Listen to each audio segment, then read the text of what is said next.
কবি সুকুমার রায়ের কবিতা আনন্দ। যে আনন্দ ফুলের বাসে, যে আনন্দ পাখির গানে, যে আনন্দ অরুণ আলোয়, যে আনন্দ শিশুর প্রাণে, যে আনন্দে বাতাস বহে,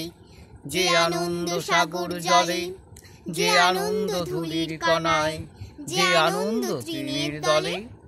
যে আনন্দে আকাশ ভরা, যে আনন্দ তারায় তারায়,